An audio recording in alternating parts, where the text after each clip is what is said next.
Olá, boa tarde. O Dia do Índio foi lembrado em sessão especial nesta quinta-feira no plenário do Senado.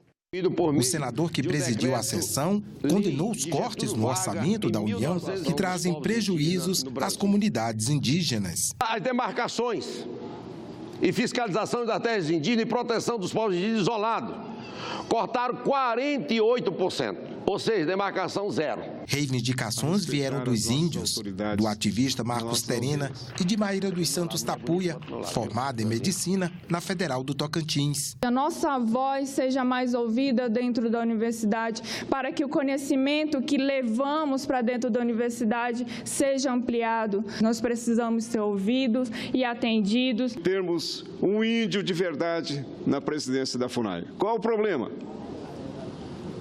Nós temos índios muito mais preparados para conduzir não só os direitos indígenas, mas também a soberania do nosso Brasil.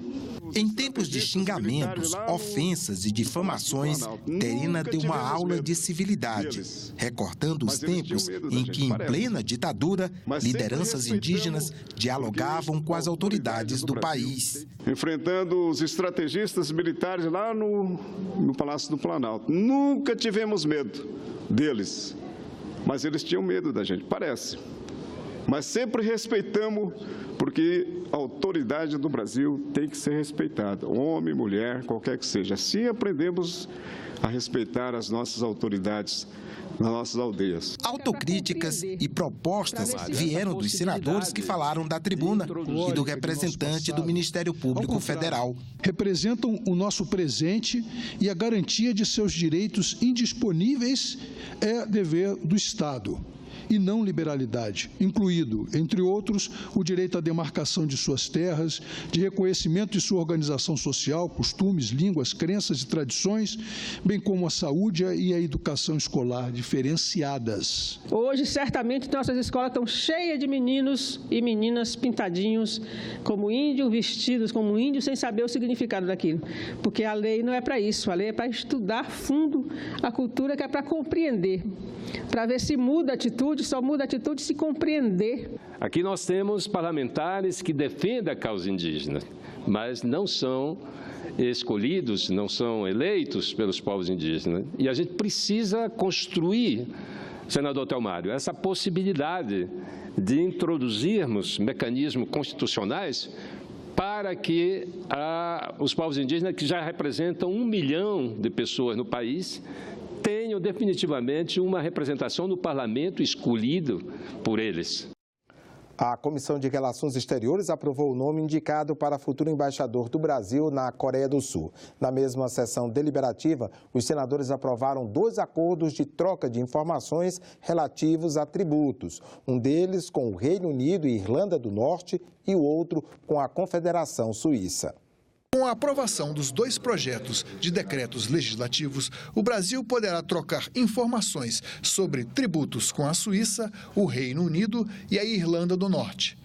Na outra parte da reunião, os senadores da Comissão de Relações Exteriores fizeram perguntas ao diplomata Luiz Henrique Sobreira Lopes, indicado para embaixador brasileiro na República da Coreia. Hoje temos um marco jurídico importante, com dezenas de acordos entre os 2 países, nas mais diversas áreas, comercial, cultural, turismo, enfim, ciência e tecnologia.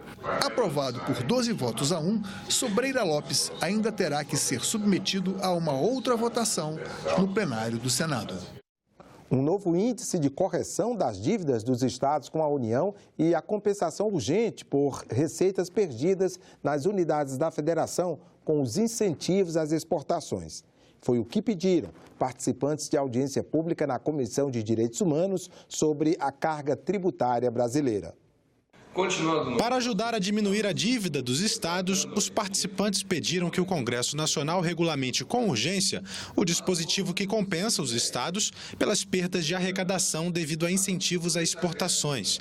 Atualmente, 3,9 bilhões de reais por ano são repassados para todas as unidades da federação. É muito reduzido, ele é inferior à perda do Rio Grande do Sul, só para ter um dado.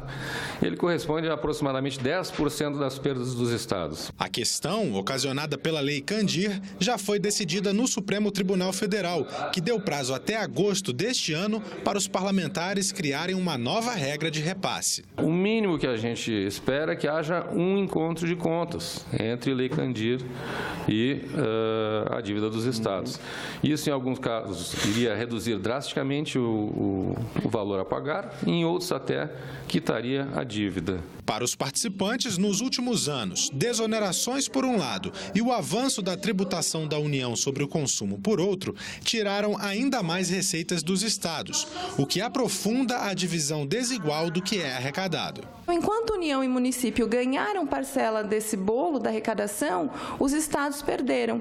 Então, não é por outra razão que nós vemos ao longo dos anos a situação dos estados se dificultando, porque as nossas obrigações, elas continuam, na prestação de serviços públicos e elas aumentam, mas a nossa participação no bolo da arrecadação, ela se reduziu. O presidente do Comitê Nacional de Secretários de Fazenda dos Estados diz que apenas um novo pacto federativo e uma reforma tributária poderão melhorar as contas dos estados, que hoje sofrem para manter os serviços devido às restrições impostas pela Lei de Responsabilidade Fiscal. Os investimentos caíram aí praticamente a metade dos últimos anos, os investimentos dos estados. E quando você pega em 2015, 2016 e reduz a metade, você começa a criar uma pequena crise dentro da crise. Você começa a investir menos, aí porque investe menos você vai ter também menos arrecadação, aí tem menos arrecadação prejudica a RCL e todos os outros índices vão se multiplicando. Os participantes defendem mudanças nos índices de correção da dívida dos estados. A proposta é trocar o IGPDI pelo IPCA e já existe um projeto de lei no Senado para isso. Essa conta, por esse projeto, no caso que estou exemplificando do Rio Grande do Sul, fica quitada, aquela mesma que já estava lá liquidada em 96, seria quitada agora, em 1º de maio de 2013, e o estado do Rio Grande do Sul teria um crédito de 8 bilhões de reais do que já pagou a mais. Faremos aqui uma moção, enfim, um ofício que nós vamos dirigir aos senadores no sentido de que esse projeto seja colocado em pauta.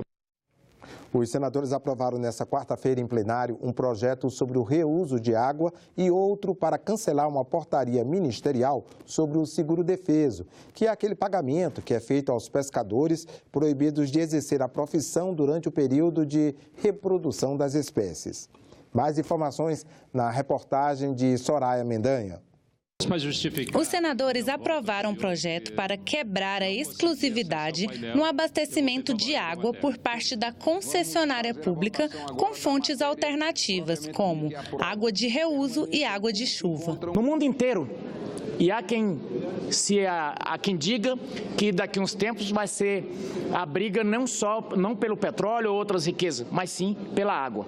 Aliás, algumas regiões do planeta, a água já é motivo de conflito. Ainda foram organizadas as competências do Banco Central e do Conselho Administrativo de Defesa Econômica, CAD, na proteção à concorrência do sistema financeiro.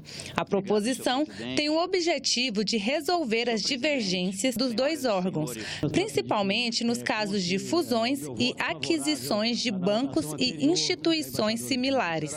Por fim, a insegurança jurídica e a disputa institucional entre Bacen e CAD, impondo dupla verificação para os atos de concentração e de exame de conduta concorrencial. Nós vamos poder contar agora com um compartilhamento de informações, com a possibilidade de um exame independente desses dois órgãos. Além disso, foi suspensa uma portaria ministerial válida no Nordeste que permitiria a pesca de espécies exóticas ou originárias de outras regiões no período de reprodução dos peixes. Com isso, o recebimento do seguro-defeso beneficia benefício do governo federal seria destinado apenas aos pescadores artesanais proibidos de exercer a atividade por só conseguir pescar espécies nativas. Atinge os pescadores artesanais da nossa querida Paraíba, do Rio Grande do Norte, do Ceará, Pernambuco e Alagoas. Qual é o pescador que vai estar pescando aquele pequeno lá na sua canoinha que vai pegar um peixe e devolver se ele não é nativo? Primeiro que ele nem sabe, está lá, ele acha que tudo é nativo. A maioria dos nossos pescadores não estudaram as espécies de peixe, não. Os senadores também aprovaram os nomes do diplomata Francisco de Carvalho Chagas para o cargo de embaixador do Brasil na República da Albânia, na Europa, e da diplomata Vivian San Martin para embaixadora brasileira nas repúblicas dos Camarões e do Chad, na África. Faltam menos de 2 semanas para o fim do prazo de entrega da declaração do imposto de renda. E a malha fina pode ser implacável caso o contribuinte cometa algum deslize no preenchimento do documento. No Senado, um projeto de lei pretende facilitar a vida do cidadão diante da quantidade de normas e exigências do Sistema Tributário Nacional. Juntar recibos, fazer contas, preencher formulários. Todo ano, milhões de brasileiros gastam horas preparando a declaração de ajuste anual do imposto de renda. Qualquer falha no preenchimento pode levar o contribuinte a cair na malha fina. No ano passado, 747 mil declarações foram retidas, na maioria das vezes porque a Receita Federal achou inconsistências ao cruzar os dados fornecidos. Nesses casos, cabe ao cidadão comprovar a correção das informações, o que não é tarefa simples. Para reduzir a burocracia e tornar o sistema tributário mais transparente e eficaz, o Senado Federal analisa uma proposta que cria o Código Nacional de Defesa do Contribuinte. O Brasil precisa estabelecer um marco novo nessa relação contribuinte e fisco. Essa relação ainda é marcada por uma grande assimetria, ou seja, o fisco tem muitas prerrogativas em face do contribuinte e o contribuinte tem muito poucas. Portanto, o Código pretende ser um marco que estabeleça claramente o maior equilíbrio nessas relações. Quando a declaração é retida, muita gente tem dificuldade em entrar em contato com técnicos da Receita para se explicar, fazer correções, negociar pendências e até para entregar documentos. Além disso, o contribuinte não consegue acompanhar o processo do seu caso e, quando tem um valor alto de restituição a receber, nem sempre é contemplado no mesmo ano. O cidadão é massacrado por uma carga tributária muito elevada e não recebe em troca serviço. Mas mais do que isso, ele não é tratado, eu diria, com respeito pelas instituições que cuidam do pagamento do imposto. Então, a Receita Federal não informa o contribuinte quando ele tem lá uma pequena dívida de R$2 ou R$3. Não informa. Então, ele fica passando o tempo, quando ele vai fazer alguma operação, ele aparece lá com a ficha suja, vamos falar assim, junto à Receita Federal. Aí ele vai ter que procurar onde é que está, por que é isso. Eu acho que isso é um desrespeito. O fisco terá que cumprir um papel orientador, que há instâncias para que o contribuinte possa esclarecer certos procedimentos. Agora, é bom que se ressalve claramente que esse código não se destina a proteger aqueles que descumprem as suas obrigações. O relator espera que o projeto seja aprovado no Senado ainda neste semestre. O texto passou pela CCJ e pela Comissão de Assuntos Econômicos e foi modificado pelo senador Armando Monteiro. Agora, a matéria está no plenário, onde recebeu 25 emendas, que vão ser analisadas pelas duas comissões. Ficamos por aqui. Você pode rever as reportagens desta edição na nossa página na internet, senado.leg.br/tv. Obrigado pela companhia e até a próxima.